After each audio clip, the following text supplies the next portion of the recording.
नमस्कार, मैं हूं आकांक्षा और आप देख रहे हैं IBC 24 10 बजे रात। पूरे दिन के बाद में आप सभी का स्वागत है। इस एक बुलेटिन में हम आपको दिन भर की तमाम बड़ी खबरों का पूरा अपडेट आप तक पहुंचाते हैं। आइए बुलेटिन की शुरुआत करते हैं आज मध्य प्रदेश की सबसे बड़ी सियासी हलचल के साथ। अमित शाह आज मिशन मध्य प्रदेश पर हैं।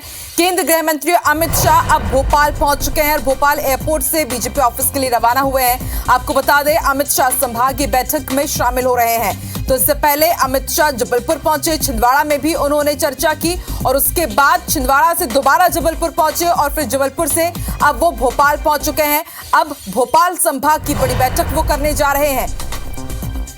तो 3 दिवसीय मध्य प्रदेश के दौरे पर है केंद्रीय गृह मंत्री अमित शाह। संभागवार समीक्षा बैठक वो कर रहे हैं। भोपाल एयरपोर्ट से अब वो संभागीय ऑफिस के लिए रवाना हो चुके हैं। वहीं अब रुक करते हैं रायपुर का। रायपुर से बड़ी खबर आपको बता दें, 14 नवंबर को रायपुर आ रहे हैं प्रधानमंत्री नरेंद्र मोदी। रोड शो करेंगे।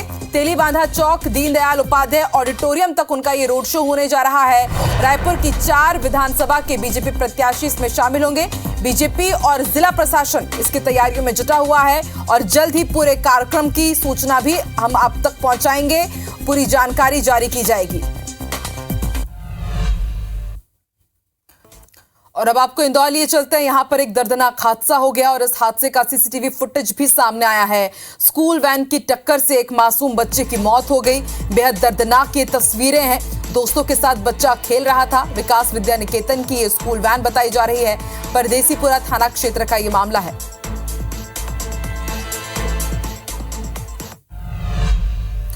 और back to back big breaking आपको सागर से बता दें, 3,325 लीटर शराब के साथ एक आरोपी को गिरफ्तार किया गया है। जब्त शराब की कीमत 3 करोड़ 85 लाख रुपए है। ट्रक में दिल्ली से इस शराब की तस्करी की जा रही थी और सिकंदराबाद इसे ले जाया जा रहा था। निर्वाचन टीम और आबकारी विभाग ने कार्रवाई की है। MP-UP बॉर्डर अटाक करनेलगढ़ के चेक पोस्ट की घटना है। और बीजेपी का मंथन जारी है। रायपुर से इस वक्त की बड़ी खबर, कुशाभाऊ ठाकरे परिसर में चुनावी रणनीति पर मंथन हो रहा है। बीजेपी राष्ट्रीय अध्यक्ष JP नड्डा ये बड़ी बैठक ले रहे हैं। बैठक में केंद्रीय मंत्री मनसुख मंडाविया भी मौजूद हैं।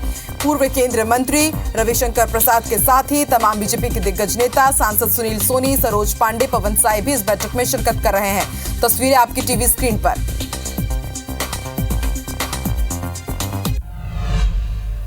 तो एक तरफ छत्तीसगढ़ में अब बीजेपी के राष्ट्रीय अध्यक्ष JP नड्डा पहुंच चुके हैं। वहीं आज भानु प्रतापपुर में कांग्रेस नेता राहुल गांधी ने हुंकार भरी। जनसभा को उन्होंने संबोधित किया। इस दौरान उन्होंने कहा कि छत्तीसगढ़ में कांग्रेस सरकार ने सभी वादों को पूरा किया है। हम गरीब की मदद करते हैं, लेकिन केंद्र सरकार हर चीज अडानी को दे रही है। उन्होंने पूछा कि PM मोदी जाति जनगणना से क्यों डरते हैं। UPA सरकार के आंकड़ों को PM मोदी जारी करे। राहुल गांधी ने आरोप लगाते हुए कहा कि केंद्र सरकार OBC को गुमराह कर रही है। ये बात OBC के युवाओं को समझना होगा। हम चुनाव जीते तो जाति जनगणना कराएंगे। नरेंद्र मोदी जी कहते हैं OBC की सरकार चलाते हैं।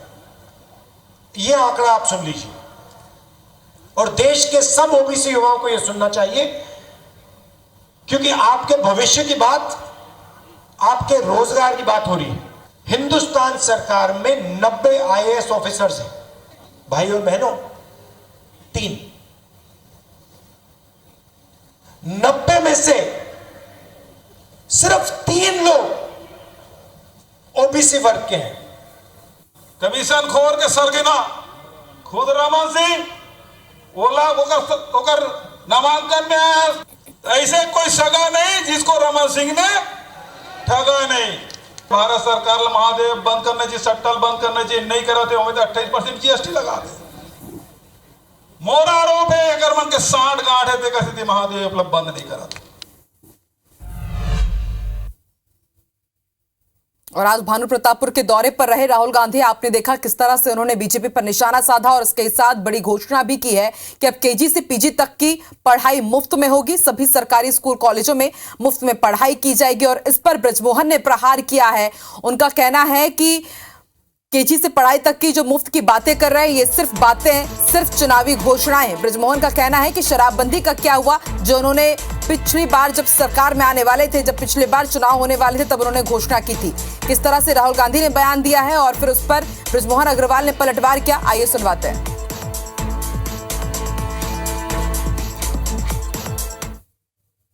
तेंदुपत्ता की बोरी 2500 रुपए में की थी, अब हम उसको 4000 रुपए करने जा रहे हैं।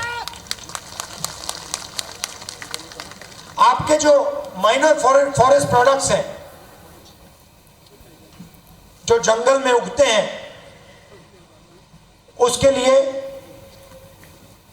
10 रुपए एक्स्ट्रा हम एमएसपी देने जा रहे हैं। सरकारी स्कूलों में मुफ्त में आपको शिक्षा मिलेगी। केजी से लेकर पीजी तक छत्तीसगढ़ के सारे स्कूल और कॉलेजेस में छत्तीसगढ़ की जनता को मुफ्त में शिक्षा मिलेगी। भारतीय जनता पार्टी ने तो पहले ही लड़कियों के लिए मुफ्त में शिक्षा देना शुरू कर दिया था। कांग्रेस की सरकार ने उसको बंद कर दिया।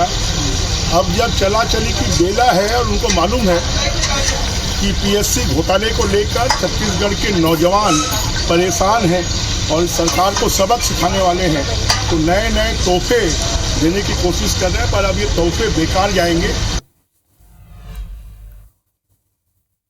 इधर पूर्व केंद्रीय मंत्री रविशंकर प्रसाद ने राहुल गांधी के बयान पर पलटवार किया। उन्होंने कहा कि राहुल गांधी बिना होमवर्क के आते हैं और हवाई बात करके चले जाते हैं। घोषणा करने में राहुल गांधी आजकल कमाल का काम कर रहे हैं।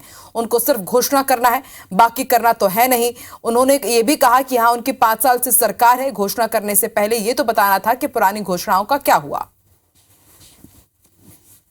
घोषणा करने में राहुल गांधी आजकल कमाल का काम कर रहे हैं। बयान बहादुर, घोषणा बहादुर। घोषणा करना तो है नहीं, तो घोषणा करने में क्या दिक्कत है कि सरकार यहां 5 साल से है, तो नई घोषणा कराने के पहले यह तो बताना था कि पुरानी घोषणाओं का क्या हुआ। तो छत्तीसगढ़ विधानसभा चुनाव को लेकर प्रत्याशियों के ऐलान के बाद अब राजनीतिक पार्टियों के घोषणा पत्र का इंतजार किया जा रहा है। कांग्रेस के घोषणा पत्र को लेकर सीएम भूपेश बघेल का कहना है कि कांग्रेस के नेता लगातार बड़ी घोषणाएं कर रहे हैं, लेकिन बीजेपी नेताओं ने अब तक कोई घोषणा ही नहीं की है। उन्होंने भाजपा पर तंज कसा और कहा कि क्या बीजेपी नेता सिर्फ उल्टा लटकाकर सीधा ही करेंगे। इसके साथ ही उन्होंने ये भी कहा कि भाजपा कुछ भी घोषणा कर ले, लेकिन जनता को उस पर विश्वास नहीं होगा। हमने 4 गारंटी दे दी, आज और गारंटी राहुल जी करेंगे ऐसा विश्वास है, तो हम लोग तो लगातार कर रहे हैं। लेकिन भारतीय जनता पार्टी अभी तक क्यों चुप बैठी है? केवल उल्टा लटका सीधा करेंगे, बस इतना ही है उस घोषणा पत्र में। सीएम भूपेश बघेल ने एक बार फिर से बीजेपी पर निशाना साधा। सीएम ने कहा है कि भाजपा सीधे चुनाव लड़ने की स्थिति में नहीं है, इसलिए उसने अपनी बी टीम को सक्रिय कर दिया है। सीएम ने कहा कि कुछ कांग्रेस नेता बगावत कर चुनाव नहीं लड़ रहे हैं, बल्कि बीजेपी नेताओं को लड़ा रही है, जो कि कांग्रेस, आम आदमी पार्टी जैसी पार्टियां बीजेपी की बी पार्टी हैं और अब वो सक्रिय हो गई हैं। कांग्रेस के वोट को काटने के लिए इन्हें लड़ाया जा रहा है। क्या कुछ कहा है सीएम ने, सुनवाते हैं। भारतीय जनता पार्टी हार मान चुकी है, तो जितने भी ये चाहे वो जोगी कांग्रेस है, वो हमर राज पार्टी है और ये आप पार्टी है, ये जितने लोग हैं, बसपा है, ये सब लोग बीजेपी के कहने के अनुसार कैंडिडेट खड़ा कर रहे हैं। हम लोग सब लोगों से बात कर रहे हैं और उसके बाद भी नहीं मान रहे हैं, तो जिस प्रकार से अंतागढ़ में कार्रवाई हुई, तो अंत में फिर वही रास्ता बचता है। केंद्रीय मंत्री अमित शाह ने शनिवार को अपने 3 दिवसीय मध्य प्रदेश दौरे की शुरुआत की है और शाह दोपहर करीब 1 बजे जबलपुर पहुंचे, जहां से शाह सीधे गोंडवाना के शहीद राजा शंकर शाह, कुंवर रघुनाथ शाह के बलिदान स्थल पर पहुंचे और माल्यार्पण उन्होंने किया और उसके बाद बीजेपी के संभागीय कार्यालय पहुंचे, चुनावी रणनीति पर मंथन किया। बैठक में प्रदेश प्रभारी केंद्रीय मंत्री भूपेंद्र यादव, प्रदेश भाजपा अध्यक्ष वीडी शर्मा, केंद्रीय मंत्री प्रहलाद पटेल और केंद्रीय मंत्री फग्गन सिंह कुलस्ते भी मौजूद रहे। इस दौरान अमित शाह ने कार्यकर्ताओं को एकजुटता और चुनावी जीत का मंत्र दिया। आप सब जानते हैं कि मध्य प्रदेश में चुनाव चल रहा है जी, और आप ये भी जानते हैं कि अमित जी जो है हिंदुस्तान की राजनीति में चाणक्य के रूप में पहचाने जाते हैं और इसलिए कार्यकर्ताओं को वो सब सूत्र देना जिनके माध्यम से हम मध्य प्रदेश के चुनाव में फिर से भारतीय जनता पार्टी की सरकार बना सकें, उस दिशा में बैठक को उन्होंने चलाया। चुनाव से पहले सीएम शिवराज सिंह चौहान लगातार दौरे कर रहे हैं और इसी कड़ी में शनिवार को सीएम शिवराज धार के धर्मपुरी विधानसभा क्षेत्र पहुंचे और बीजेपी प्रत्याशी कालू सिंह ठाकुर के पक्ष में जनसभा को संबोधित उन्होंने किया। सीएम शिवराज ने कांग्रेस पर निशाना साधा और कहा कि जब भी कन्या भोज कराता हूं, पूजन करता हूं तो कांग्रेस को रास नहीं आता। दिग्विजय सिंह कहते हैं कि शिवराज नौटंकी करते हैं। इस दौरान फिनरेल की 12वीं में फर्स्ट आने पर स्कूटी मिलने से खुश बालिका वर्षा मेवाड़े ने सीएम से घर आने का आग्रह किया, जिसके बाद मुख्यमंत्री छात्रा वर्षा मेवाड़े के घर पहुंचे और छात्रा की पढ़ाई के लिए परिजनों को हर संभव मदद का आश्वासन दिया।